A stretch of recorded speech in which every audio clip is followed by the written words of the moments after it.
सवा 2 घंटे में हम बड़े आराम से हरिद्वार लग गए, वो भी दिन के टाइम पे। अब देखिए इस पे लिखा आ गया मुजफ्फरनगर के लिए लेफ्ट, शामली के लिए लेफ्ट। ये देखिए आगे मुजफ्फरनगर शामली।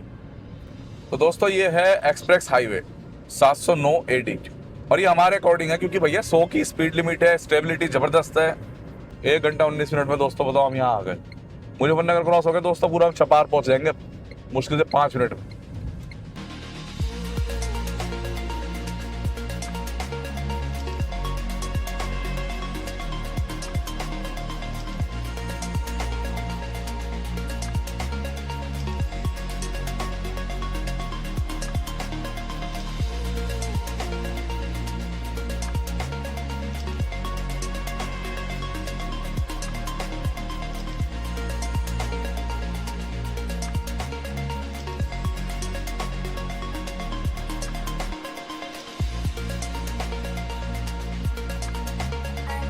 तो नमस्कार दोस्तों, स्वागत है आप सभी का हमारे चैनल मट्टू 2664 पे। आशा करते हैं आप सब बहुत अच्छे से होंगे।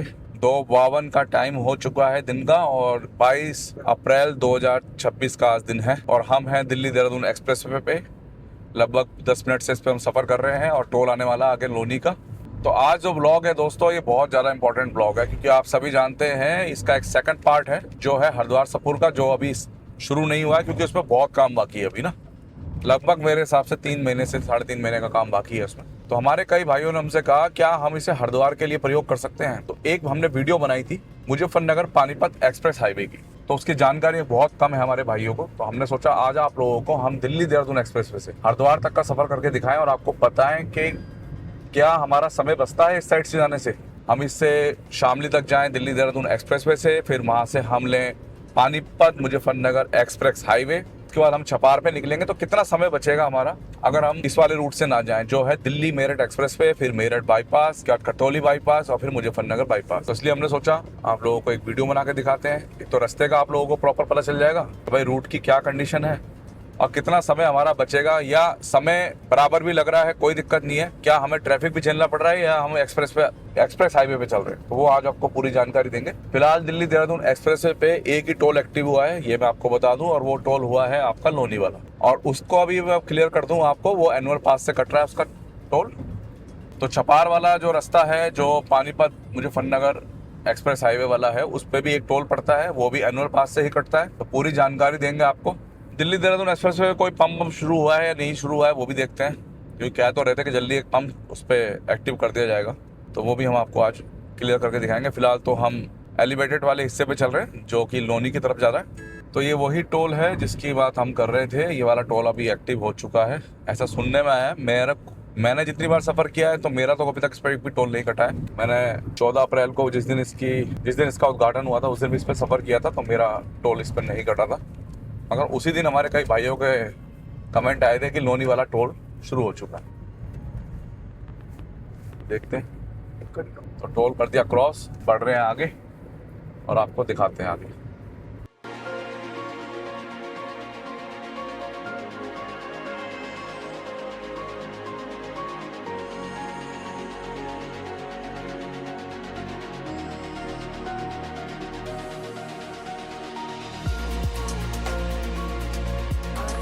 तो हमारे कई भाइयों ने हमसे कहा कि हम रोहिणी से आएंगे, कोई एक भाई ने बोला नजफगढ़ से आएंगे और एक ने बोला बादली साइड से आऊँगा मैं, तो मैं दिल्ली देहरादून एक्सप्रेस वे से कैसे जुड़ूँ। तो मैंने उनको बताया था आप UR2 लीजिए और उसके बाद आप NH44 पे थोड़ा सा चलिए करनाल की तरफ, और फिर ईस्टर्न पेरीफेरल लेकर आप पहले कट पे सीधे यहीं उतरेंगे दिल्ली देहरादून एक्सप्रेस वे पे। उतरना भी नहीं है क्योंकि ईस्टर्न पेरीफेरल का मेरे ख्याल से डायरेक्ट कट है दिल्ली देहरादून एक्सप्रेस वे से। एक चीज़ और कहूँगा दोस्तों कि बाइक्स वगैरह इस पे अब अलाउ नहीं है, तो बाइक लेके ना आए। 20,000 रुपये का चलान है सहारनपुर से देहरादून तक आप बाइक लेके जा सकते हैं इस पे, मगर सहारनपुर तक बाइक अलाउ नहीं है। तो जो भी मेरे भाई इस साल 4 धाम यात्रा करने जा रहे हैं तो उनको मैं बताना चाहूँगा कि भैया जो भी वाया दिल्ली होकर हरिद्वार पहुँचने वाले हैं या जो दिल्ली से 4 धाम यात्रा जाने वाले हैं उनको कहूँगा कि वो इसी का प्रयोग करें। और उन्हीं के लिए आज ये वीडियो मैं बना रहा हूँ कि भाई उनको सहूलियत हो सके, क्योंकि मेरठ बाईपास एक बहुत मुश्किल चीज़ है, बहुत ज़्यादा उस पर रश रहता है दोस्तों। आप दिल्ली मेरठ एक्सप्रेस वे से मेरठ बाईपास पे तो लिंक हो जाते हैं, मगर उसके बाद मुजफ्फरनगर तक काफ़ी स्लो ट्रैफिक रहता है। क्योंकि देहरादून का ट्रैफिक भी चलता था पहले, अब तो खैर नहीं चल रहा होगा। और यहाँ पे आपको मिलेगी दोस्तों पूरी 100 की स्पीड चपार तक, क्योंकि अभी हम जो पानीपत मुजफ्फरनगर हाईवे लेंगे उस पर भी 100 किलोमीटर प्रति घंटा की ही स्पीड लिमिट है, और इस पर तो है ही, आपको पता ही है। तो आज हम बिल्कुल 100 पे चल रहे हैं। हम कोई गाड़ी को तेज चलाने की कोशिश नहीं कर रहे, ना ही कोई हमें स्टेबिलिटी चेक करनी, हमें पता है, हम ऑलरेडी चेक कर चुके हैं। अब आप लोगों को दिखाना है कि भैया समय आपका कितना बचेगा, कंफर्टेबल आप कौन से रूट से रहेंगे। अभी तक हम आए हैं यहाँ पे, लगभग हमने 28 किलोमीटर गाड़ी चला ली है और बहुत कंफर्टेबल रही गाड़ी। 6 गियर डाला था दोस्तों चढ़ने के बाद, और अभी तक 6 गियर पे चल रही गाड़ी, बीच में लोनी वाले टोल को छोड़कर। अब आगे एक और टोल आ गया।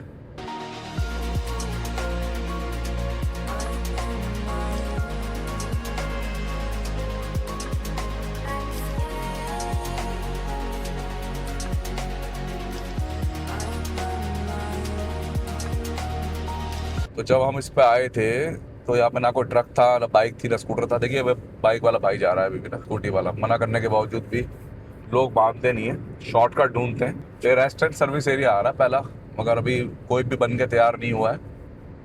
तो जो भी मेरे भाई इस पे सफ़र करना चाहते हैं वो कम से कम 200 किलोमीटर का अपनी गाड़ी में फ्यूल रखे, कम से कम। अभी इस पर कोई पंप नहीं है, कोई फ्यूल स्टेशन नहीं है, कोई रेस्टोरेंट सर्विस एरिया नहीं है। मगर हमने शामली के आसपास देखा था, कुछ टॉयलेट बनाए हुए थे इस पे, तो वो देखेंगे आज, अगर एक्टिव हो गए होंगे तो आपको दिखाएंगे। और लेफ्ट साइड से हमारे निकला है रेस्टोरेंट सर्विस एरिया, जो अभी बन रहा है। अब बनने में लग जाएंगे करीब करीब 7-8 महीने, तो कम से कम मान के चलो। और जंगली जानवर भी दोस्तों रात को बहुत निकल रहे हैं इस पे। उसका मुख्य कारण है वो ये है, क्योंकि ये लगभग 1.5-2 साल से हिस्सा बन के तैयार हो गया था, तो जानवरों को लगा होगा कि भाई यहाँ से कोई ट्रैफिक तो जाता नहीं है, तो नॉर्मली इस पे सफ़र करते होंगे रात को। अब ये देखिए रॉन्ग साइड, भैया रॉन्ग साइड तो मानने वाले नहीं लोग। तो फिलहाल आगे बढ़ रहे हैं, और पहला कट आ गया आपका बागपत का।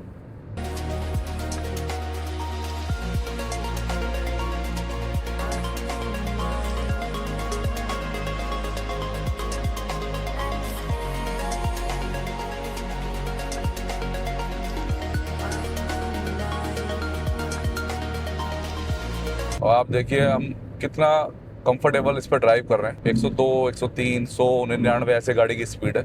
ये चीज़ आप दिल्ली मेरठ एक्सप्रेस में भी नहीं कर सकते, उस पर जंप इतनी है बहुत ज़्यादा। और दूसरा उसके बाद तो आप 80 को लिमिट हो जाती है, और फिर ऊपर से दुनिया भर का ट्रैफिक, उसके बाद तो आप कर ही नहीं सकते बिल्कुल भी ना, कि आप 100 भी भगा लें गाड़ी। तो इस पर कम से कम चपार तक तो हम आराम से गाड़ी चला सकते हैं कंफर्टेबल तरीके से। और फिर चपार के बाद तो ठीक है, फिर तो देहरादून में ट्रैफिक भी एक तरफ हो जाता है, तो ज़्यादा ट्रैफिक रहता नहीं है ना। तो बताएंगे आज आपको पूरा प्रॉपर तरीके से कि भैया कितने किलोमीटर बाद कटाता है, कौन से वाले शामली के एग्जिट से आपको बाहर होना है, सब चीज़ आज आपको पूरी संपूर्ण जानकारी के साथ बताएंगे।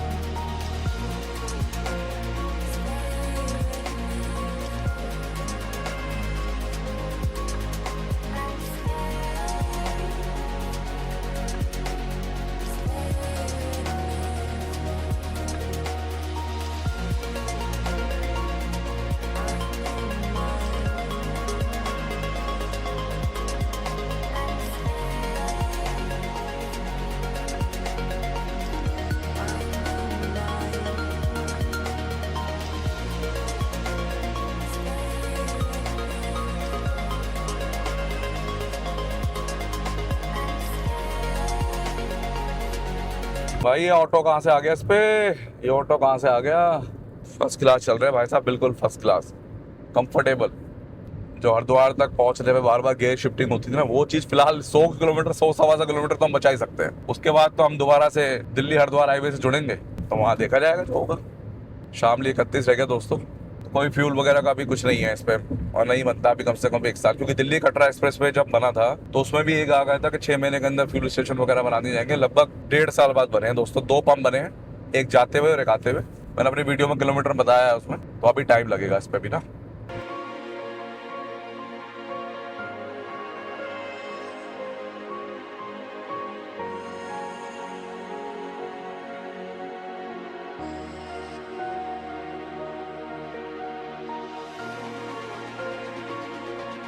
तो शामली से जस्ट पहले भी एक ही रेस्ट एंड सर्विस एरिया पड़ता है और सामने झोपड़ी सी दिख रही है। अभी लगता तो नहीं है कि ये बन के तैयार हो जाएगा जल्दी से ना। आपको जरा दूसरे कैमरे से दिखाता हूँ। ये देखिए वो झोपड़ी सी जो है वो रही सामने। तो लगता तो नहीं है कि ये इतनी जल्दी तैयार हो जाएगा, पर ठीक है, टाइम लगेगा अभी ना। यहाँ से जाएगा रास्ता और ये शामली से पहले वाला है रेस्टोरेंट सर्विस एरिया।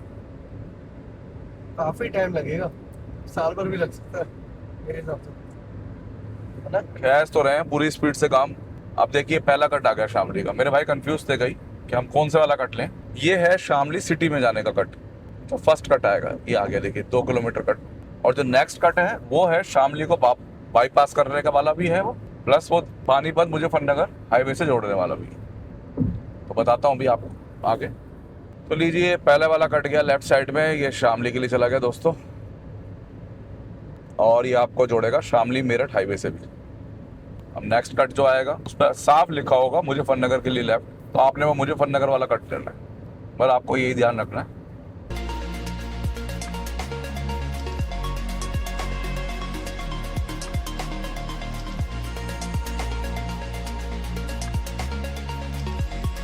तो लीजिए दोस्तों वो कट अब आ गया है, इसके बारे में हम आप लोगों को बता रहे हैं। तो पहला कट गया था शामली का, उससे हम लेफ्ट नहीं हुए थे। ये दूसरा वाला कट है जिसपे 13 किलोमीटर शामली लिखा है और सहारनपुर 63 और देहरादून 110। और किलोमीटर की अगर मैं बात करूं तो 66 और 14 कितने में भाई, 80 किलोमीटर हमने इस पर गाड़ी चलाई है। अक्षरधाम से कैलकुलेशन लगाऊं तो 80, 1-2 किलोमीटर ऊपर नीचे हो सकता है, क्योंकि मैंने 2-4 किलोमीटर बाद ही नोट किया था। अब देखिए इस पर लिखा आ गया मुजफ्फरनगर के लिए लेफ्ट, शामली के लिए लेफ्ट। ये देखिए आगे मुजफ्फरनगर शामली। तो अब हमें यहाँ से लेफ्ट होना है। जहाँ से हमने वीडियो शुरू करी थी वहाँ से हमें 54 मिनट लगे। सीधे चले जाते हैं देहरादून के लिए चले जाते दोस्तों। हम हो गए यहाँ से लेफ्ट और आपको आज पूरा दिखाऊंगा। बताओ 54 मिनट में हम यहाँ आ गए और आधा घंटे का दोस्तों रास्ता हमारा और रह गया। तो लगभग 1.5 घंटे में हम मुजफ्फरनगर क्रॉस कर जाएंगे। 1.5 घंटे में। आगे तो जो टाइम लगेगा लगेगा ही, वो तो पुराना टाइम है, मगर फिलहाल 1.5 घंटे में हम मुजफ्फरनगर आराम से क्रॉस कर जाएंगे। अब यहाँ से कट बताता हूँ आपको।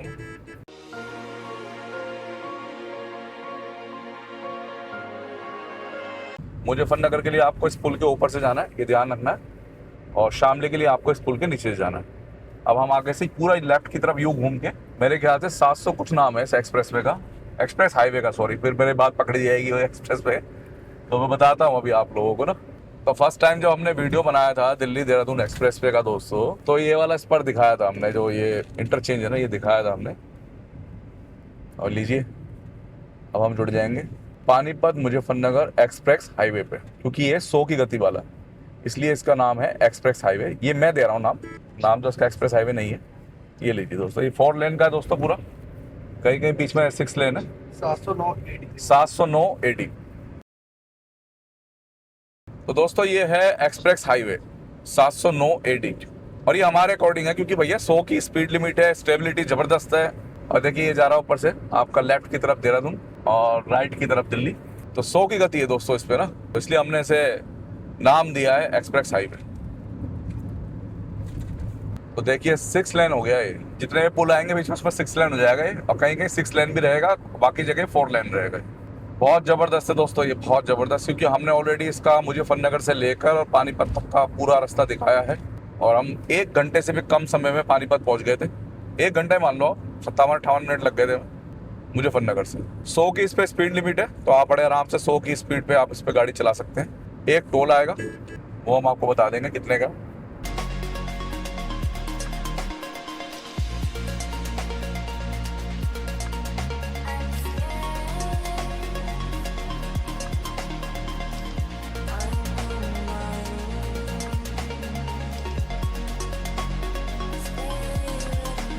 तो देख सकते हैं आप कितना शानदार बना हुआ भैया, बहुत बढ़िया, शानदार, स्टेबल पूरी तरीके से। जब 100 की स्पीड पे मैं चल रहा हूँ पूरी तरीके से स्टेबल है, गाड़ी भी स्टेबल है, कैमरा भी स्टेबल है। जब भी आपको मेरी वीडियो में स्टेबिलिटी चेक करनी हो ना कि भाई हाईवे कितना स्टेबल है, आप बोनट पे ध्यान दीजिए। बोनट देखिए बिल्कुल स्टेबल है। BPCL का पेट्रोल पंप भी आ गया सामने, और एक पंप न्यारा का उतरते ही पड़ा है, CNG नहीं है मगर पेट्रोल पंप है। और आप खुद सोचिए मुजफ्फरनगर क्रॉस कर जाएंगे हम और लगातार दिल्ली से 100 की गति पे चल रहे हैं। तो कितना बेनिफिट है बिना किसी स्ट्रेस के। देखो कोई ट्रैफिक जाम नहीं, कोई छोटी बाइकें नहीं, बड़े आराम से। देखिए लेफ्ट में ये शेरा का ढाबा भी गया भैया, और ये लेफ्ट साइड में BPCL का पेट्रोल पंप। सीएनजी नहीं है दोस्तों इस पे ना। तो कितने आराम चल रहे हैं हम। अब स्पीड कम हुई है, 80 किलोमीटर प्रति घंटा की होगी, क्योंकि आगे पुल आ रहा है।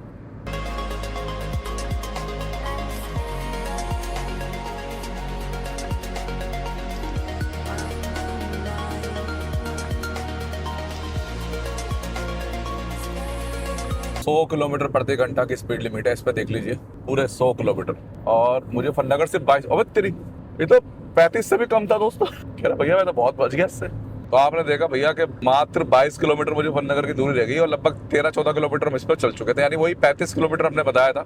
और मैंने ये अपनी पिछली वीडियो से कैलकुलेशन निकाल के बताया था आपको, क्योंकि हमने नोट नहीं किया था ये। अब 35 ही निकला, क्योंकि उस वीडियो में 42 किलोमीटर करीब था शामली जब इस पर चढ़े थे हम, तो उस हिसाब से मैंने 35 बताया था, बिल्कुल सही निकला। और देखिए कितना बढ़िया है, जितने भी बीच में पुल आते हैं सब 6 लेन हो जाते हैं। 100 किलोमीटर प्रति घंटा की स्पीड लिमिट है, ट्रैफिक जीरो है, आप देख सकते हैं, बिल्कुल फर्स्ट क्लास है। आपका बहुत समय बचाएगा दोस्तों ये। अभी तक तो आप मेरठ बाईपास में उलझे रहते, क्योंकि 45 मिनट लग जाते हैं दिल्ली मेरठ एक्सप्रेसवे को ही क्रॉस करने में। जहां आपने 80 से ऊपर गाड़ी करी, गाड़ी जंप करनी शुरू कर जाती है। कहीं ना कहीं दिक्कत तो है उसमें। इस हाईवे पे दोस्तों बस 709 AD पे एक प्रॉब्लम है कि लास्ट में जाके 1 किलोमीटर का एरिया गांव से निकालना पड़ता है, क्योंकि वहां पे थोड़ा सा काम चल रहा है अभी ना। बाकी ये पूरा बना हुआ है, सिर्फ 1-1.5 किलोमीटर का हिस्सा ही ऐसा आता है जहां हमें थोड़ा गांव से निकलना पड़ता है। इस पे कुछ कोर्ट केस वगैरह का विवाद चल रहा है, बाकी ये पूरा कंप्लीट है।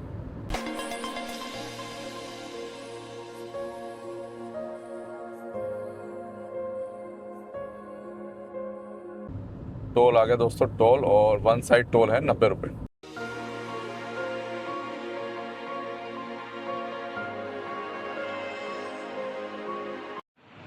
तो 709 AD पे एक यही वैसा पॉइंट आएगा दोस्तों, जहाँ पे आपको सिर्फ 1 से 1.5 किलोमीटर अंदर कस्बे से गाड़ी को निकालना पड़ेगा, बाकी आगे पूरा क्लियर मिलेगा। तो यहाँ से राइट होंगे हम, क्योंकि यही वो हिस्सा है जिसका मैं आपसे जिक्र कर रहा था कि 1 किलोमीटर सिर्फ हमें सरवाइव करना पड़ता है गांव से निकलने के लिए। पीछे माइक ऑन नहीं हुआ था इसलिए मैंने। अब यहाँ से लेफ्ट से हम एक गांव में जाएंगे और फिर वापसी हम इस हाईवे से जुड़ जाएंगे। सिर्फ एक यही माइनस पॉइंट है इसका पूरा, बाकी ये पूरा बन के तैयार है।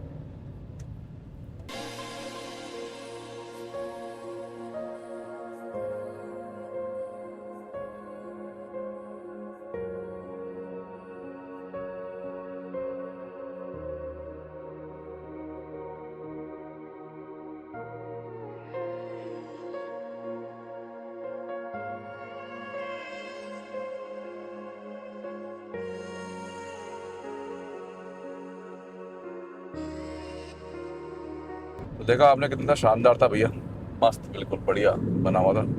बस एक यही पॉइंट आया था पीछे जो मैंने आप लोगों को दिखाया, उसके अलावा कोई दिक्कत नहीं है इसमें। तो बहुत सही रहने वाला आप लोगों के लिए भैया। कंफ्यूज होने की बिल्कुल जरूरत नहीं है, ना ही दिल्ली मेरठ एक्सप्रेसवे से जाने की जरूरत है। आप सीधे इसको पकड़ो, अपना समय बचाओ।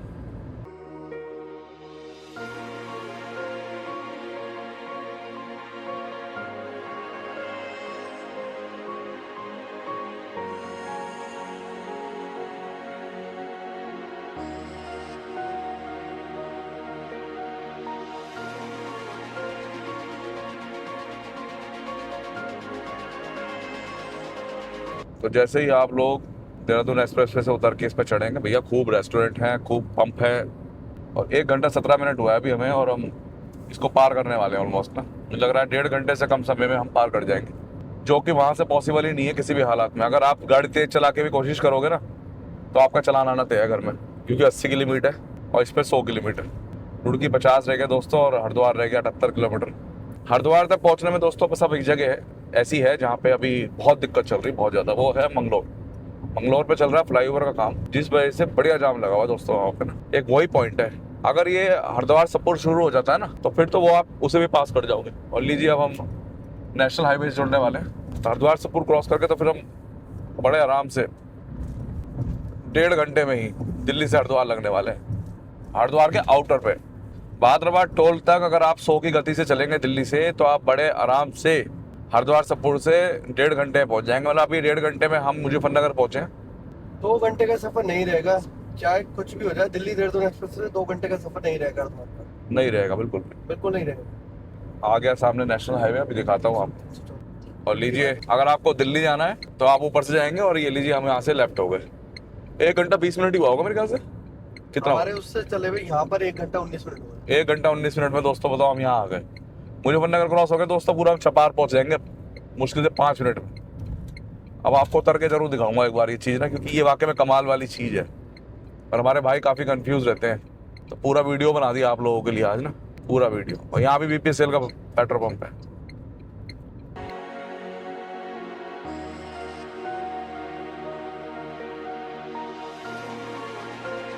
तो यहाँ पियेंगे भैया अब गन्ने का जूस, और आपको दिखाते हैं यहाँ पे क्या हुआ है। बनवा ऐसे 2 गिलास जूस। ये भैया उतर गए हम यहाँ पे।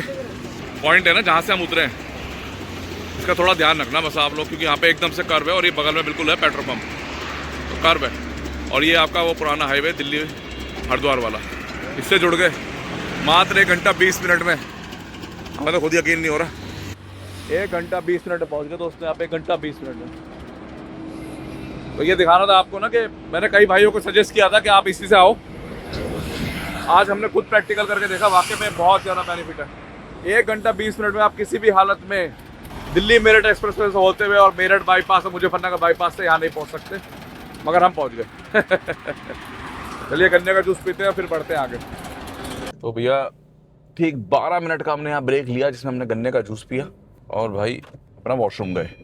बगल में पंप है, आपको पेट्रोल पंप पे डीजल पेट्रोल लेना हो तो आप बड़े आराम से ले सकते। अब देखिए आगे की जर्नी जो है वो थोड़ा सा शॉर्ट में दिखाऊंगा, क्योंकि अब तो आपको पता ही है आगे हाईवे पे कितना समय लगने वाला है। 80 किलोमीटर प्रति घंटा की दोस्तों हमारी लिमिट हो जाएगी अब। और अब NH 334 से जुड़ गए हम। तो जब ये शुरू नहीं हुआ था ना दिल्ली देहरादून एक्सप्रेस पे, तभी हमने कह दिया था कि 1.5 घंटा लगेगा आपको सिर्फ मुजफ्फरनगर से लेकर और दिल्ली तक, जब ये दिल्ली देहरादून एक्सप्रेस पे शुरू हो जाएगा। और देखिए 1 घंटा 20 मिनट ही लगा। वीडियो हमने शुरू कर दी शास्त्री पार्क से। मैं आपको बता दूं, हम चढ़े थे अक्षरधाम से, मगर वीडियो शुरू हमारी हुई थी शास्त्री पार्क से। तो जहाँ से वीडियो शुरू हुई थी वहां से हमें 1 घंटा 20 मिनट लगा, वहां से आगे और 5-10 मिनट मान लो। केदारनाथ जी 309 किलोमीटर दोस्तों यहाँ से। तो जिन भी मेरे भाइयों को 4 धाम यात्रा करनी है भैया, उनके लिए बहुत ज्यादा फायदा होने वाला है। कितने ऑप्शन हो गए आपके लिए। आप दिल्ली देहरादून एक्सप्रेस वे से आ जाओ, दिल्ली मेरठ एक्सप्रेस वे से आ जाओ, अब आगे जाके वो एक हिस्सा और शुरू हो जाएगा, उससे भी आ जाओ।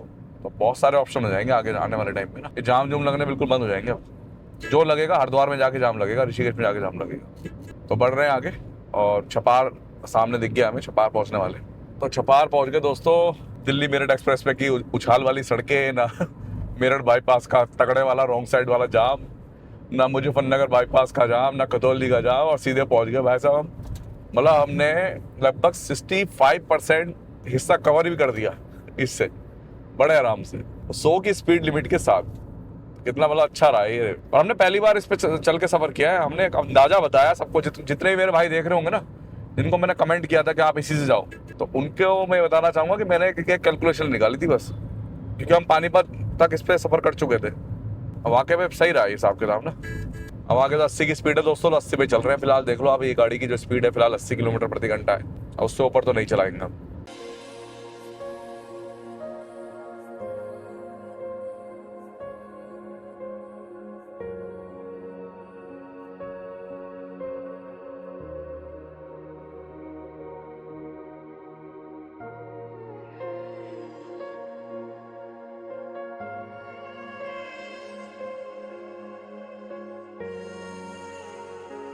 तो फुरकाजी बाईपास पे आ गए दोस्तों हम, फुरकाजी बाईपास।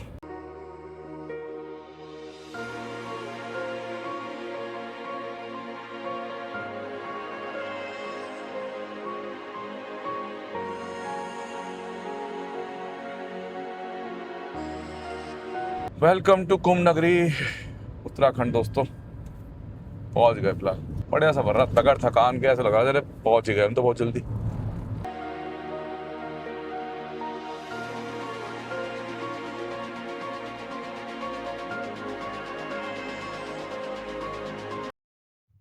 तो दोस्तों ये है उत्तराखंड का प्रवेश द्वार, और यहाँ पे आपका कटेगा 80 रुपये green tax.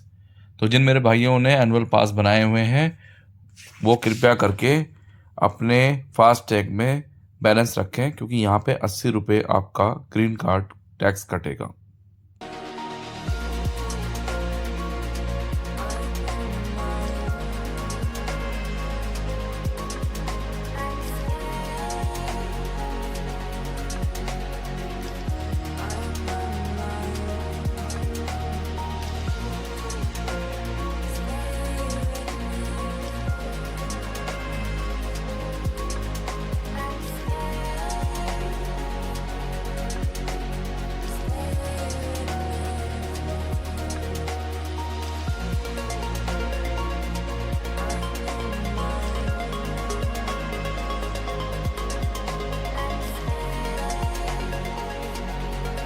Dehradun express way बनने से देखो क्या बेनिफिट हुआ दोस्तों, भाई साहब जाम ही नहीं यहाँ पे। ये देखो आप, बिल्कुल जाम नहीं है, वरना यहाँ पे अभी ऑफ सीजन में भी जाम लग रहा था, क्योंकि उस समय देहरादून का ट्रैफिक जो था वो उसमें 50-60% यहाँ से जा रहा था, और अब पूरा 100% वहाँ ट्रांसफर हो गया। ऊपर से ये भी है कि ऋषिकेश जाने वाले भी वहाँ देहरादून नहीं जा रहे हैं, वो इस हाईवे को ले ही नहीं रहे हैं। तो देखो बिल्कुल खाली पड़ा हुआ ना, बहुत बुरा हाल था यहाँ पे, बहुत ज़्यादा बुरा हाल।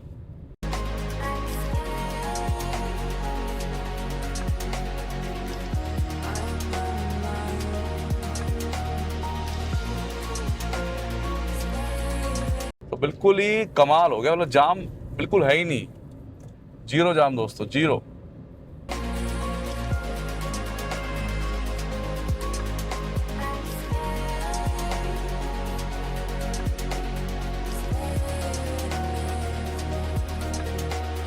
तो लीजिए दोस्तों, पूरा हाईवे हो गया खाली खाली। यात्रा चलने के बाद भी रोड बिल्कुल खाली पड़ी है भाई। तो समस्या पर है कि एकदम से इतना फर्क पड़ गया दिल्ली देहरादून एक्सप्रेस वे खुलने से, तो कमाल हो गया भाई साहब, कमाल। अभी डीजल लिया है हमने पीछे।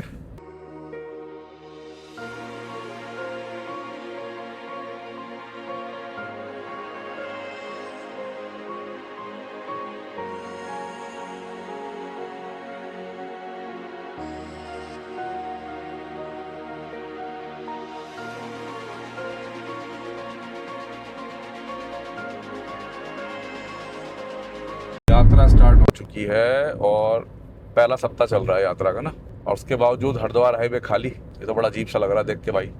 रेगुलर चलते हैं हम यहाँ पे तो इतना फर्क पड़ जाएगा दिल्ली देहरादून एक्सप्रेस वे बनने से, ये नहीं पता था। इसके अलावा तो ये है कि मैक्सिमम लोग देहरादून वाले वाया हरिद्वार होकर ही जा रहे थे, और बसें तो जा ही रही थी, ये तो कन्फर्म है। ये नहीं पता था कि मुझे इतने हैवी मात्रा में जा रही थी। तो रुड़की का बाईपास भी हो गया दोस्तों क्रॉस, और बढ़ रहे हैं हम हरिद्वार के लिए आगे। तो ये आ गया हमारा हरिद्वार का स्पर दोस्तों सामने। तो कई भाइयों ने हमसे डिमांड करी है कि पट्टू भैया जरा इसे कवर करके दिखाओ एक बार, तो कराते हैं जल्दी इसको ना, कवर जल्दी करते हैं, आपको पूरा कवर करके दिखाएंगे। और इसके किलोमीटर जो गडकरी जी ने बताए हैं वो बादराबाद टोल तक 50 किलोमीटर बताए हैं इसके, तो किलोमीटर भी नापेंगे कि कितने किलोमीटर का ये है। वो हरिद्वार से बताए हैं या बादराबाद से, वो भी हम आपको जल्द बताएंगे। तो ये है वो दिल्ली देहरादून एक्सप्रेस वे का हरिद्वार वाला स्पर। बढ़िया चल रहा है काम, मज़ा आ रहा है दोस्तों गाड़ी।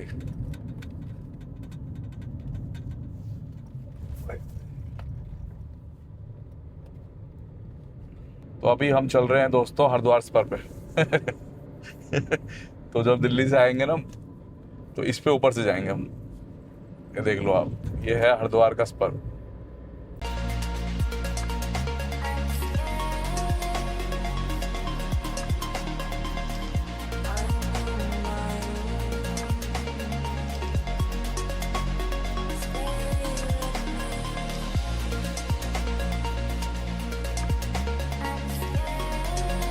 तो दोस्तों टोल आ गया और ऑलमोस्ट हरिद्वार हम पहुंच गए।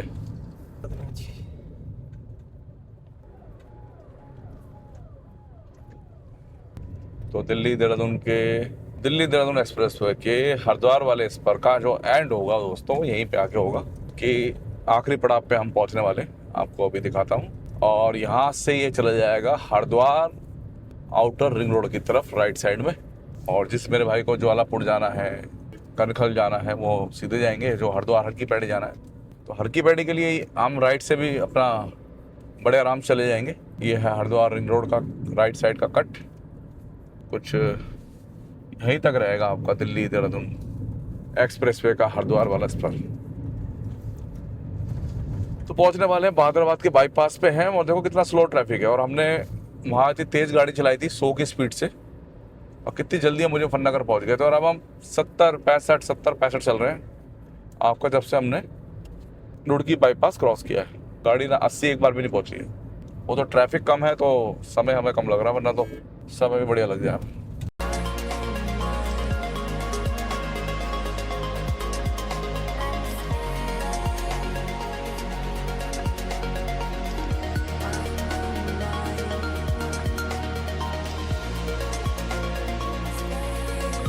दोस्तों 2.5 घंटा हो गया हमें, और हम ज्वालापुर का पुल चढ़ रहे हैं देखो, जिसमें से 12 मिनट ठीक हम रुके थे जब हमने गन्ने का जूस पिया था मुजफ्फरनगर क्रॉस करके, और हमने 5-6 मिनट में डीजल लिया। तो 2.25 घंटे में हम बड़े आराम से हरिद्वार लग गए, वो भी दिन के टाइम पे। वैसे हम सभी ब्लॉग अपने मॉर्निंग में शुरू करते हैं और सभी भाई हमें कहते भी हैं आप पर सूसू भागते हो भाई, इसलिए जल्दी पहुंच जाते हो। तो आप देख सकते हो via Delhi Dehradun express way से, फिर उसके बाद 709 एडी लेकर हमने पानीपत मुजफ्फरनगर हाईवे लेकर हमने भैया मात्र 2.25 घंटे में हरिद्वार की दूरी तय कर ली दिल्ली से, जो कि हमारे लिए भी आज बहुत ही एक तरीके से सरप्राइज वाली बात है, क्योंकि मैंने जब दिल्ली से चला था तो मुझे लग रहा था कि मुजफ्फरनगर के बाद शायद हमें टाइम लगेगा, मगर ट्रैफिक बहुत कम है और ये कमाल ही हो गया है। तो बिल्कुल 2.25 घंटे में दिल्ली से हम पहुंच गए।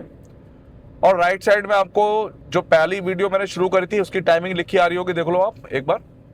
और ये जो वीडियो रिकॉर्ड कर रहा हूँ उसकी भी टाइमिंग लिखी आ रही होगी आपको, तो इससे आपको अंदाज़ा लग जाएगा कि मेरी टाइमिंग क्या है। क्योंकि कई आजकल हमारे भाई हैं जो हमसे नाराज़ रहते हैं हमारी टाइमिंग को लेके और काफ़ी चैलेंज भी करते हैं। हमें किसी का चैलेंज ना ही लेना और ना ही हमें किसी से कोई मतलब है, हम वही दिखाते हैं जो हम खुद देखते हैं। तो पहुंच गए हरिद्वार। तो अब आप लोगों से भी कहना चाहूँगा, दिल्ली मेरठ एक्सप्रेस वे का जाम भी झेलने की ज़रूरत नहीं है, ना ही उछाल वाली सड़कें झेलने की ज़रूरत है, ना ही मुझे मेरठ बाईपास का जाम झेलने की ज़रूरत है, ना ही मुजफ्फरनगर बाईपास का जाम झेलने की ज़रूरत है। सब लोग जो भी मेरा भाई दिल्ली से आना चाहता है बड़े आराम से दिल्ली देहरादून एक्सप्रेस वे लेके और यहाँ से आ सकते हैं, जब तक हरिद्वार वाला स्पर नहीं स्टार्ट होता तब तक। अब आप खुद सोचो, हरिद्वार वाला स्पर चल जाएगा तो वहाँ से कितना टाइम लगेगा, जब 2.25 घंटे में हम यहाँ से पहुँचे।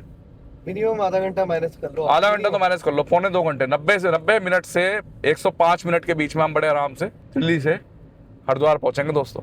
तो यही ब्लॉग था दोस्तों, जिसमें आप लोगों को ये वाला रूट दिखाना था। मेरे काफ़ी भाई कंफ्यूज थे कौन से कट से हमें लेफ्ट होना है, तो पूरा वीडियो बना दिया भैया आपके लिए पूरी जानकारी के साथ। आपको टेंशन लेने की जरूरत नहीं है, आप आओ इधर से अपना 65% सफ़र हरिद्वार का 100 की गति से क्रॉस करो और उसके बाद तो 80-60 अपना आराम से चल ही रहे हैं जैसे हम चल रहे हैं। तो ये आ गया कनखल वाला कट।